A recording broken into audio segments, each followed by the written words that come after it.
നമസ്കാരം. ഇന്നത്തെ ക്ലാസ്സിൽ ഡിസ്കസ് ചെയ്യുന്നത് educational psychology and significance of education psychology in the teaching learning situation. Educational psychology പഠിക്കുന്നതിനേക്കാൾ മുമ്പ് നമ്മൾ എന്താണ് എഡ്യൂക്കേഷൻ എന്ന് അറിഞ്ഞിരിക്കണം. അതായത് വിദ്യാഭ്യാസം. നമ്മുടെ സൊസൈറ്റിയിൽ നമുക്ക് മറ്റുള്ളവരോട് ഇടപഴകാനായിട്ട് നമ്മളിലുള്ള അറിവ് വെച്ചിട്ടാണ് നമ്മൾ ഇടപഴകുന്നത്. അപ്പോൾ ആ അറിവ് നമുക്ക് എവിടെ നിന്നാണ് കിട്ടുന്നത്? വിദ്യാഭ്യാസത്തിലൂടെയാണ് ലഭിക്കുന്നത്. നമുക്ക് കിട്ടുന്ന വിദ്യാഭ്യാസത്തിലൂടെ നമ്മുടെ സ്വഭാവത്തിന് രൂപമാറ്റം സംഭവിക്കുന്നുണ്ട്.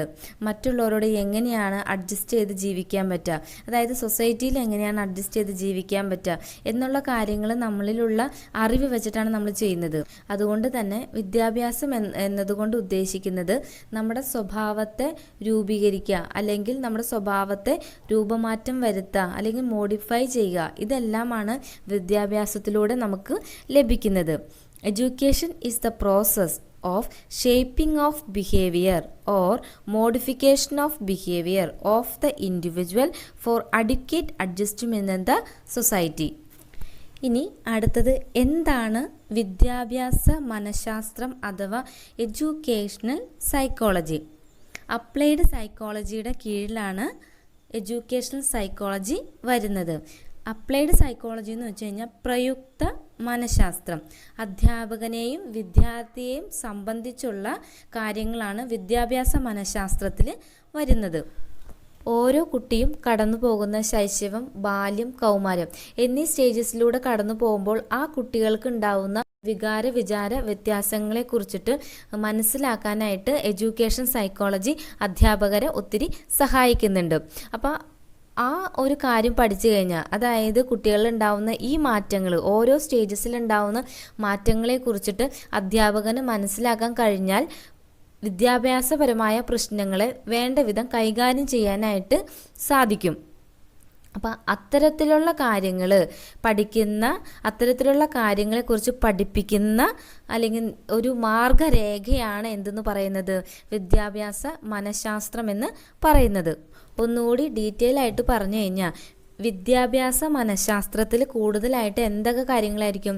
അധ്യാപനം, അധ്യയനം, പഠനം, പഠിതാക്കളുടെ കായികവും മാനസികവുമായ പ്രവർത്തനങ്ങൾ എന്നിവ സൂക്ഷ്മമായി പരിശോധിച്ച് അവയെ വിശദീകരിക്കുന്നതാണ് വിദ്യാഭ്യാസ മനഃശാസ്ത്രം എന്ന് പറയുന്നത്. ഒരു വിദ്യാർത്ഥിയെ കുറിച്ചിട്ടാണ്, ആ വിദ്യാർത്ഥിയിൽ ഉണ്ടാകുന്ന മാറ്റങ്ങളെ കുറിച്ചിട്ടാണ് വിദ്യാഭ്യാസ മനഃശാസ്ത്രത്തിൽ പഠിക്കുന്നതെന്ന് പറഞ്ഞു.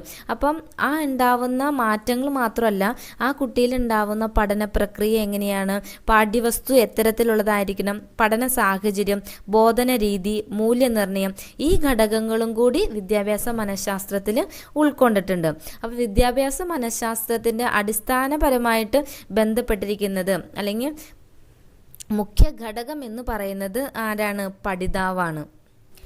Educational psychology is the application of psychological findings in the field of education. It is a systematic study of development of the individual as well as the group of educand within the educational settings. അടുത്തത് education സൈക്കോളജിയുടെ importance എന്തൊക്കെയാണെന്നാണ്. അപ്പോൾ ഈ വിദ്യാഭ്യാസ മനഃശാസ്ത്രം എല്ലാ teacher education പ്രോഗ്രാമിലും നിർബന്ധമായിട്ടുള്ളൊരു വിഷയമാണ്. നിർബന്ധമായിട്ട് അത് പഠിച്ചിരിക്കണം. അത് എന്താണെന്നുള്ള കാര്യങ്ങൾ. അപ്പോൾ വിദ്യാഭ്യാസ മനഃശാസ്ത്രത്തിൽ വരുന്നത് എന്തൊക്കെയാണ്? ഒരു കുട്ടിയുടെ അല്ലെങ്കിൽ ഒരു കുട്ടിയെ സംബന്ധിച്ചിട്ടുള്ള എല്ലാ കാര്യങ്ങളും തന്നെ വരുന്നുണ്ട്. ആ കുട്ടി ഏതൊക്കെ സ്റ്റേജിലൂടെയാണ് പോകുന്നത്, ആ സ്റ്റേജസിൽ ഉണ്ടാവുന്ന മാറ്റങ്ങൾ എന്തൊക്കെയാണ്, ഈ കാര്യങ്ങളെല്ലാം തന്നെ ഒരു അധ്യാപകൻ പഠിച്ചിരിക്കണം.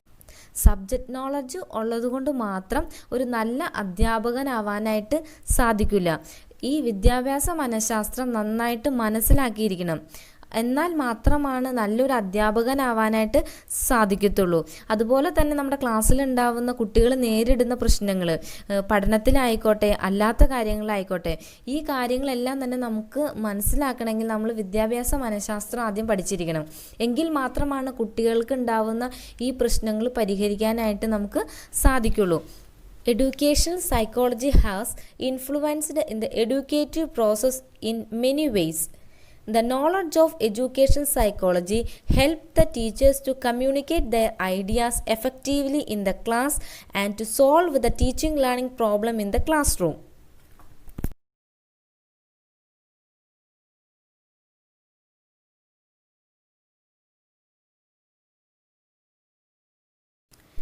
Next topic significance of education psychology in the teaching learning situation. Educational psychology ടീച്ചേഴ്സിനെ എങ്ങനെയൊക്കെയാണ് ഹെൽപ്പ് ചെയ്യുന്നതെന്നുള്ളത് 2 സബ് ടോപ്പിക്കായിട്ടാണ് ചെയ്യുന്നത്. First topic contribution to the theory of education.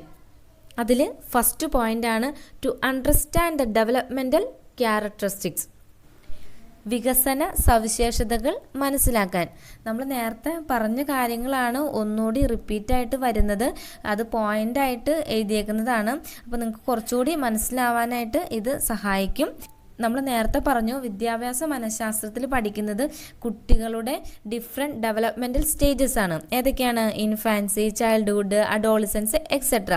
അപ്പോൾ ഈ സ്റ്റേജസിലൂടെ കുട്ടികൾ കടന്നു പോകുമ്പോൾ ആ കുട്ടികൾക്ക് ഉണ്ടാവുന്ന മാറ്റങ്ങൾ നിർബന്ധമായിട്ടും അധ്യാപകൻ പഠിച്ചിരിക്കണമെന്ന് പറഞ്ഞു. അപ്പോൾ അത് പഠിക്കുന്നത് വഴി, അതായത് വിദ്യാഭ്യാസ മനഃശാസ്ത്രം പഠിക്കുന്നത് വഴി, അല്ലെങ്കിൽ ഈ കുട്ടികളുടെ ഈ ഡെവലപ്മെൻറ്റൽ ക്യാരക്ടറിസ്റ്റിക്സ് മനസ്സിലാക്കുന്നത് വഴി കുട്ടികളുടെ വിദ്യാഭ്യാസ ലക്ഷ്യങ്ങൾ നേടിക്കൊടുക്കാനായിട്ട് ഒരു അധ്യാപകന് സാധിക്കും. Teacher should know the characteristics of various stages of development which is infancy, childhood, adolescence etcetera, so that he can utilise this knowledge in imparting instruction and molding their behavior according to the specified goals of education. ഇനി second point, to understand the nature of classroom learning. Classroom പഠനത്തിൻ്റെ സ്വഭാവം മനസ്സിലാക്കുക. അതായത് ഓരോ അധ്യാപകനും തൻ്റെ വിദ്യാർത്ഥികളുടെ കഴിവുകൾ എന്തൊക്കെയാണെന്നുള്ളത് മനസ്സിലാക്കിയിരിക്കണം. അവർ ഏതൊക്കെ സാഹചര്യത്തിലാണ്, അതായത് അവരിൽ എന്തൊക്കെ കാര്യങ്ങൾ, പാരമ്പര്യമായിട്ടുള്ള കാര്യങ്ങൾ എന്തൊക്കെയാണ്, അതുപോലെ തന്നെ ഏത് പരിസ്ഥിതിയിൽ നിന്നാണ് അവർ വരുന്നതെന്നുള്ള കാര്യങ്ങൾ, ഈ കാര്യങ്ങളെല്ലാം തന്നെ മനസ്സിലാക്കി കഴിഞ്ഞാൽ അത് വെച്ചിട്ട് അധ്യാപകന് അവർക്ക് വേണ്ടിയിട്ടുള്ള നിർദ്ദേശങ്ങൾ കൊടുക്കാനായിട്ട് സാധിക്കും. അവരെ എങ്ങനെയാണ് പഠിപ്പിക്കാൻ പറ്റുക, അവരുടെ പഠനത്തിലുള്ള പ്രശ്നങ്ങൾ എന്തൊക്കെയാണെന്നുള്ളത് കണ്ടെത്താൻ പറ്റും. അപ്പോൾ അത് കണ്ടെത്തിയിട്ട് അത് പരിഹരിക്കാനായിട്ട് ഈ എഡ്യൂക്കേഷൻ സൈക്കോളജി സഹായിക്കുന്നുണ്ട്. The teacher should understand his students' abilities, influence and contribution of heredity and environment in the process of an individual's personality development, principles of learning, various approaches to the learning process, problem of learning and their remedial measures, etc. Third point, to understand individual difference. വ്യത്യാസം മനസ്സിലാക്കൽ. A teacher has to face a class of 30 to 50 students who have a great range of individuals' difference. He must adjust his teaching to the needs and the requirements of the class so that each student can develop their inherent potentialities to the maximum. അതായത് ഒരു ക്ലാസ്സിൽ 30 മുതൽ 50 വരെ കുട്ടികളുണ്ടാവും. അപ്പോൾ ഈ കുട്ടികളെല്ലാം തന്നെ പല സാഹചര്യത്തിൽ നിന്ന് വന്നവരും അതുപോലെ തന്നെ പല സ്വഭാവത്തിലും ഉള്ളവരായിരിക്കാം. അപ്പോൾ ഒരു ടീച്ചർ എന്ന നിലയിൽ ക്ലാസ് എടുക്കുമ്പോൾ എന്താണ് കൺസിഡർ ചെയ്യേണ്ടത്? ഓൾ ക്ലാസ് ആണ് കൺസിഡർ. ക്ലാസ്സിലെ എല്ലാ കുട്ടികളെയും പരിഗണിക്കണം. ഇപ്പോൾ ചില കുട്ടികൾ നന്നായിട്ട് പഠിക്കുന്നവരുണ്ടാവും, ചില കുട്ടികൾ കുറച്ച് പഠിക്കാൻ പുറകോട്ടായിരിക്കാം. അപ്പോൾ പഠിക്കുന്ന കുട്ടികൾക്ക് വേണ്ടിയിട്ട് മാത്രം നമ്മൾ പെട്ടെന്ന് പറഞ്ഞു കൊടുത്തു കഴിഞ്ഞാൽ കുറച്ച് പഠിക്കാനായിട്ട് പുറകോട്ടുള്ള കുട്ടികൾക്ക് പെട്ടെന്ന് മനസ്സിലാവില്ല. അപ്പോൾ ഒരു അധ്യാപിക പഠിപ്പിക്കുന്ന സമയത്ത് ഓൾ ക്ലാസ്സിനെ കൺസിഡർ ചെയ്ത് എല്ലാ കുട്ടികൾക്കും ഒരേപോലെ കാര്യങ്ങൾ മനസ്സിലാവുന്ന രീതിയിൽ വേണം പഠിപ്പിക്കാനായിട്ട്. അടുത്ത പോയിൻ്റാണ് to understand effective teaching methods. Educational psychology gives us the knowledge of appropriate methods of teaching. The teacher must be acquainted with the knowledge of various methods in order to organize his classroom teaching. ഫലപ്രദമായ അധ്യാപന രീതികൾ മനസ്സിലാക്കാൻ. Educational സൈക്കോളജിയിൽ ഒരുപാട് teaching മെത്തേഡ്സിനെ കുറിച്ചിട്ട് പറയുന്നുണ്ട്. ഇപ്പോൾ എക്സാമ്പിളായിട്ട് പറയുകയാണെങ്കിൽ ലെക്ചറിങ് മെത്തേഡ്, അതുപോലെ തന്നെ student centred method, teacher centred method etcetera. ഇതിൽ ഉചിതമായ മെത്തേഡ്സ് ഉപയോഗിച്ച് ക്ലാസ് റൂം ടീച്ചിങ് ഓർഗനൈസ് ചെയ്യാം. Fifth point, to understand the problems of children. A teacher should know the fundamental principles of human behavior, applies his knowledge of psychology to solve problems of children. കുട്ടികളുടെ പ്രശ്നങ്ങൾ മനസ്സിലാക്കാൻ. അപ്പോൾ ഓരോ അധ്യാപകനും educational സൈക്കോളജിയിൽ മനുഷ്യൻ്റെ പെരുമാറ്റത്തിൻ്റെ അടിസ്ഥാന തത്വങ്ങളെ കുറിച്ചിട്ട് പഠിക്കുന്നുണ്ട്. അപ്പോൾ ആ അറിവ് വെച്ചിട്ട് കുട്ടികൾക്ക് ഉണ്ടാവുന്ന പ്രശ്നങ്ങളെ പരിഹരിക്കാനായിട്ട് സാധിക്കുന്നു. 6th point, knowledge of mental health. Knowledge of mental health is helpful to the teacher to prevent maladjustment in children. കുട്ടികളിൽ തെറ്റായ ക്രമീകരണം തടയുന്നതിന് ഒരു അധ്യാപകനെ മാനസികാരോഗ്യത്തെക്കുറിച്ചിട്ടുള്ള അറിവ് സഹായിക്കുന്നു. അടുത്ത പോയിന്റാണ് curriculum construction. Needs of the students, their developmental characteristics, learning pattern and needs of the society, all these are to be incorporated in the curriculum. പാഠ്യപദ്ധതി നിർമ്മാണം. വിദ്യാർത്ഥികളുടെ ആവശ്യങ്ങൾ, അവരുടെ വികസന സവിശേഷതകൾ, പഠന സമൂഹത്തിൻ്റെ ആവശ്യങ്ങൾ ഇവയെല്ലാം തന്നെ പാഠ്യപദ്ധതിയിൽ ഉൾപ്പെടുത്തണം. അടുത്ത പോയിൻ്റാണ് measurement of learning outcome. Psychological tools help the teacher to assess the learning outcome of the students. He can also evaluate his teaching methods and in the light of performance of the students can modify his strategy of teaching. പഠന ഫലത്തിൻ്റെ അളവ് അല്ലെങ്കിൽ പഠന ഫലങ്ങൾ. Learning outcome measure ചെയ്യാനായിട്ട് psychological tools ഒരുപാടുണ്ട്. അപ്പോൾ അത് അധ്യാപകനെ സഹായിക്കുന്നുണ്ട്. അപ്പോൾ ഒരു എക്സാമ്പിളായിട്ട് പറയുകയാണെങ്കിൽ നമ്മളൊരു ലെസൺ പഠിപ്പിച്ചു. ആ ലെസൺ പഠിപ്പിച്ചതിന് ശേഷം അതിൻ്റെ ഒരു ടെസ്റ്റ് പേപ്പർ എടുക്കുകയാണ്. ആ ടെസ്റ്റ് പേപ്പർ എടുക്കുമ്പോൾ കുട്ടികൾക്ക് ആ ലെസണിൽ നിന്ന് എന്തുമാത്രം കാര്യങ്ങൾ മനസ്സിലായി എന്നുള്ള കാര്യം അധ്യാപകന് മനസ്സിലാക്കാനായിട്ട് സാധിക്കും. അതായത് കുട്ടികളുടെ പ്രകടനത്തിനനുസരിച്ച് അധ്യാപകൻ്റെ അധ്യാപന രീതികൾക്ക് മാറ്റം വരുത്തണോ വേണ്ടയോ എന്നുള്ള കാര്യങ്ങൾ വിലയിരുത്താനായിട്ട് സാധിക്കും. ഇനി അടുത്ത പോയിൻ്റാണ് research. We can control, direct and predict the behaviour of students on the basis of research studies in classroom teaching. ഒരുപാട് റിസർച്ച് മെത്തേഡ്സിനെ കുറിച്ചിട്ട് നമ്മൾ പഠിക്കുന്നുണ്ട്. ക്ലിനിക്കൽ മെത്തേഡ്, അതുപോലെ തന്നെ അനക്ടോട്ടൽ റെക്കോർഡ്, കുട്ടികളുടെ ഡീറ്റെയിൽസ് ഇതെന്നാണ് അനക്ടോട്ടൽ റെക്കോർഡ്. അപ്പോൾ ഇതൊക്കെ വഴി, ഈ മെത്തേഡ്സുകളെല്ലാം വഴി കുട്ടികളുടെ സ്വഭാവം നമുക്ക് ഏകദേശം ഒരു ഐഡിയ കിട്ടും. കുട്ടികളുടെ ബിഹേവിയർ നമുക്ക് അസസ് ചെയ്യാനായിട്ട് പറ്റും. അത് വഴിയിട്ട് എന്ത് ചെയ്യാം, കുട്ടികളെ കൺട്രോൾ ചെയ്യാനും അതുപോലെ തന്നെ അവരെ ഡയറക്റ്റ് ചെയ്യാനായിട്ടും പറ്റും. അവരുടെ സ്വഭാവം ഇത്തരത്തിലായിരിക്കും നമുക്ക് പ്രിഡിക്റ്റ് ചെയ്യാനും കൂടി സാധിക്കും. 10th point, guidance for the education of exceptional children. അസാധാരണമായ കുട്ടികളുടെ വിദ്യാഭ്യാസത്തിനുള്ള മാർഗനിർദ്ദേശം. എക്സെപ്ഷണൽ ചിൽഡ്രൻസ് എന്ന് പറയുമ്പോൾ അതിനകത്ത് ഗിഫ്റ്റഡ് ചിൽഡ്രൻസ് വരാം, മെൻ്റലി ചലഞ്ചഡ് ആയിട്ടുള്ള കുട്ടികൾ വരാം, അതുപോലെ തന്നെ അക്കാഡമിക്കലി ബാക്ക്വേർഡ് ആയിട്ടുള്ള കുട്ടികൾ വരാം, ഡെലിക്വൻറ്റ് ചൈൽഡ് വരാം, ക്രിയേറ്റീവ് ചിൽഡ്രൻ എക്സെട്ര. അപ്പോൾ ഇത്തരത്തിലുള്ള കുട്ടികളെ കുറിച്ചിട്ട്, അതായത് ഈ കുട്ടികളുടെ എല്ലാം തന്നെ ബിഹേവിയർ വ്യത്യാസമായിരിക്കും, അവരുടെ IQ ലെവൽ വ്യത്യാസമായിരിക്കാം.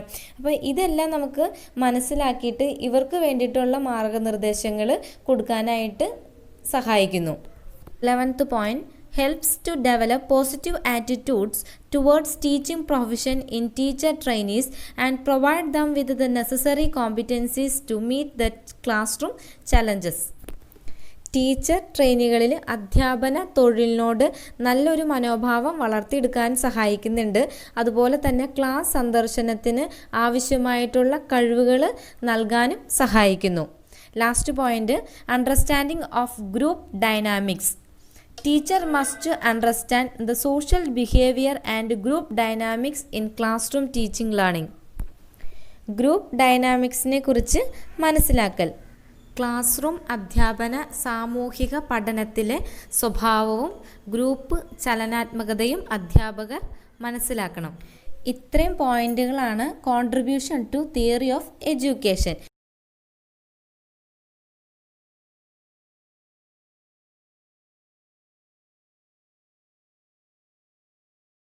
ഇനി അടുത്തതാണ് contribution to practice of education. അതായത് വിദ്യാഭ്യാസ പരിശീലനത്തിനുള്ള സംഭാവന.